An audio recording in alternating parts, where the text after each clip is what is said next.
For local business owners and professionals, trust is not just a nice idea. It's part of how business actually moves. It affects who gets the meeting, who gets the referral, who gets the sale, who gets invited back. It shapes the way people respond to your marketing, the way they talk about your business, and the way they judge your work when things do not go perfectly. But how do we build it? How do we maintain trust? What does it take to lose it? And what steps do we take when that happens? Today is all about the concept of trust, trusting people. I trust no one. That's not true. I trust some people. I trust some brands. What was the movie? There was one where, Con Air. And Nick Cage says, yeah, there's only two people I trust. One of them's me. The other one's not you. Very true.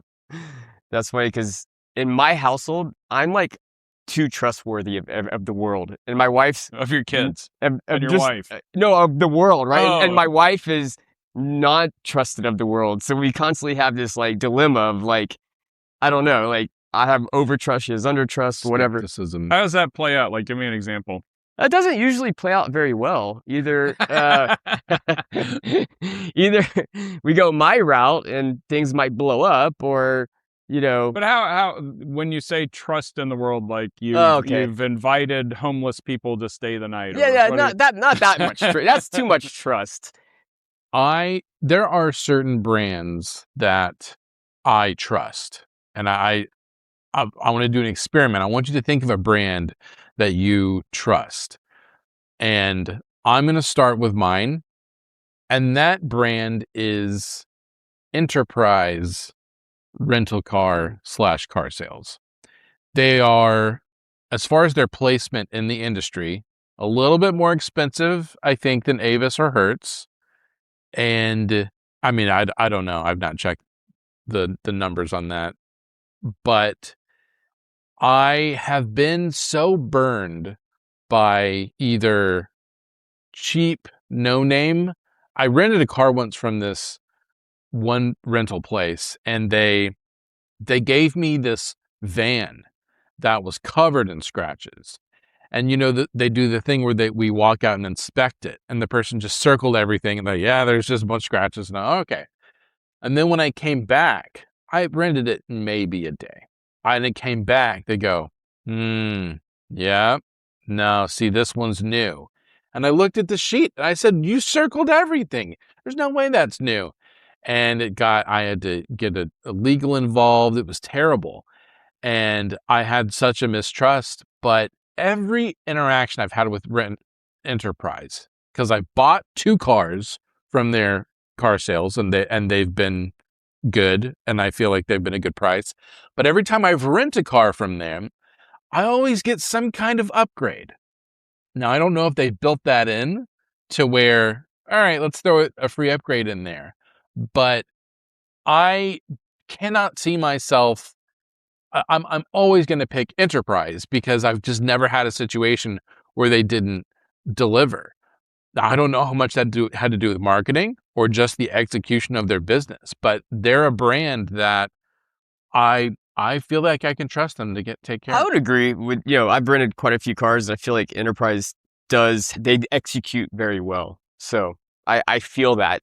I share that sentiment. Enterprise, hit us up if you want to guess. Right. If you'd like us to do the podcast in the back of a van. All right, James, I'm going to go with Chick-fil-A, right? And it's not just, I trust that I'm not going to wait forever, right? Like a lot of people, you go to Chick-fil-A and there's a lot of people in the drive-thru, but they move it through. And the quality of the food, for Chick-fil-A, it's always going to be their quality, right? Like they're very good at that. And I trust that that's going to happen when I go there. The quality is good. Is certainly very good, I think. And the way their staff act, it's like a series of small promises. You know that they're going to facilitate when the line starts getting long at the drive-thru. They're going to send more people out. They're going to have they're going to start walking back in the line to try to get things done. They do a lot of small things, and those small promises that they fulfill, and then they do them consistently. So not only do I get small promises that are fulfilled, but they do a lot of them, makes me believe, yeah, probably somebody is checking the temperature of the chicken before it came in to see that it doesn't have botulism in it. So we did an education episode. We had the laws of learning. I'm doing the laws of trust. And so I only have 3. So one is the law of promise. So in order to build trust, you have to have promises. Otherwise, if I just do things, you're nice. If I just show up, did your work, helped you out, whatever. Yeah, he's a great guy. I don't necessarily trust him. So you got to promise something and say, I will do this. In sales, in particular, for our group, what that means is when I tell a customer, we will call you back. If somebody calls with an issue, or even if I'm just working on the sale and I say, oh, is this a bad time? Let me call you back at 3:00. And then I do it. That's a promise, and I deliver on it. Then you want small victories. That's the best way to start establishing trust. If you don't have a relationship with somebody, do small things and actually deliver on them. They don't have to be big. I don't have to tell you, I'm going to give. It's one of the things we talk a lot about when we're selling our advertising campaigns. I don't have to come up and start with, it's a 7 to 8 time return on ROI. That's a really big promise because everybody's heard it. It's hard to get, it's a huge gap to get there. So much. I can say, I will come back to you and call you at 3:00. I will make sure that your artwork has the thing, your kitty cat miffins in the artwork, because that's what you said you wanted. I will validate that the ad is there. And if I build all those things, the really big promise, I won't say that it's not important, but it's understood in a sense of we did our best effort and now we have someplace to go. And the last one is law of repair. So what do you do when things break? And you have to be honest about it, upfront, transparent, and take the person's best interest at heart. So try relating that back to your 2 brands, because I think those 3 things happened. So let's go through it. So I'll go back to enterprise. First law, Promise. They promised that I would have a positive experience. They didn't promise I'd get a free upgrade, but they promised that they were going to take care of things, and they did for me. And they said they'd have a car, and they have a car. And they have a car. So those are so small victories. I think your upgrade is a small victory. Upgrade, small victory. Being able to drop it off after hours, that's a small victory. So I would not have been able to do that. Yeah. Elsewhere. Yeah. And then have they had something go wrong? Have you had experience where something went wrong? So I'll say that there probably was a situation where I probably had to pay for gas or something, maybe like a little bit of gas, or yeah, I feel like I have had situations where something didn't look quite right, but it has been resolved and that registered with me. We just had, because I rent from Enterprise as well, and just on our last vacation, we had a situation. I rented the car, just do it for a day trip. We don't even go very far. Came back, dropped it off, no big deal. And their thing is leave the tank wherever you found it. Yeah. So, if you're at half, come back with half. Which always means that I have to get out the calculator and figure out, and we were in England, so I had to figure out how many liters and what's our mileage and try to get it back. So I do all that. Then they came back and they charged me for a full tank of gas. And I called up, I said, hey, what's going on here? Because the person that checked me out said, and they said, oh my gosh, we made a mistake. It was gone in 5 seconds, no questions asked. Same thing for Chick-fil-A. I go up, I say, my sandwich has a cow in it. They say, here's a new sandwich, right? Yeah. Oh, yeah. I think, with Chick-fil-A, the law of promise, right? You're placing your order on your app.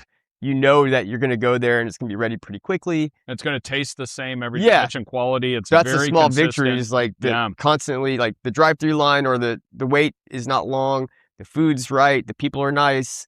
The law of repair, they don't mess up that much for me, but they have, and I don't question at all that if something's messed up, that they're not going to fix it. And it's funny because the other place that I eat a lot at is Whataburger. I love Whataburger.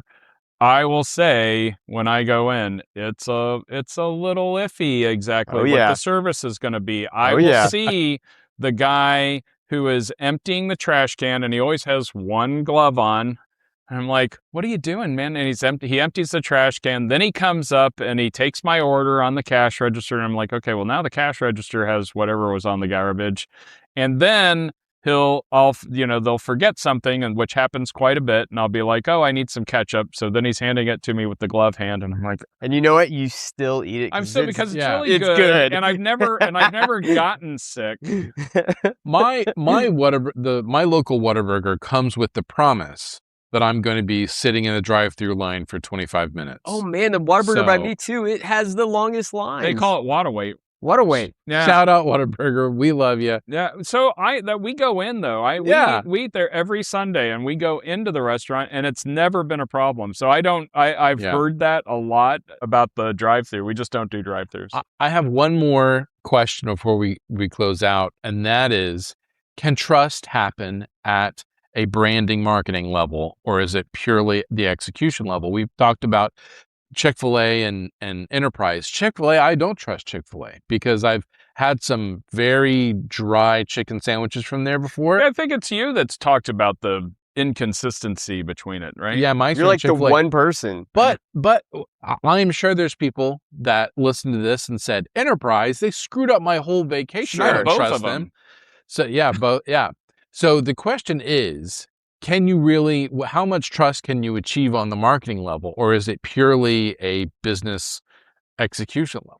Well, I do think having a cohesive brand, a good brand story, I mean, all that builds trust, right? Where everything looks well put together, but it only can take you so far, right? If you go do business with this entity and the experience is not good, it's going to tarnish that, right? And so constantly delivering on your promises, I think, is the most powerful way to build trust, but you do have to get them to try you. I have a very interesting experience related to what you just said. I've been, I'm always on the lookout for new services and things we can offer our customers and so forth. And one of the things that I keep in the back of my mind is, if I go to your website, if I start looking you up online and the I's aren't dotted, the T's aren't crossed, it's kind of crappy, your presentation doesn't really make sense, it makes me start questioning what's happening on the back end. On the other hand, I just met this week somebody that was the opposite. They had very slick marketing. And then when I really started asking about the product, I was like, there's nothing here. But if he didn't have the marketing, I never would have even gotten that far. Yeah, right, 100%. I mean, there's a burger place I've passed for years, and I've always wanted to try it, but it just looks a little like dirty, and you know what I mean? And like, their marketing hasn't gotten me through the door. It might be the best burger in the world, and I'm missing out, right? So I think, to your question, Roger, the what marketing does for you is it lays out the promise or the promises that you're going to make. For a restaurant, am I going to be clean, right? If I have really good marketing, I have a better, if they did really good, this is really slick. Surely that's a clean in there, because that's so I think that starts establishing the promises. Those small victories, your marketing can talk about, hey, your process, what does it look like? If you're a realtor, how you market can very much indicate, I start with a conversation to make sure I'm a good fit for you.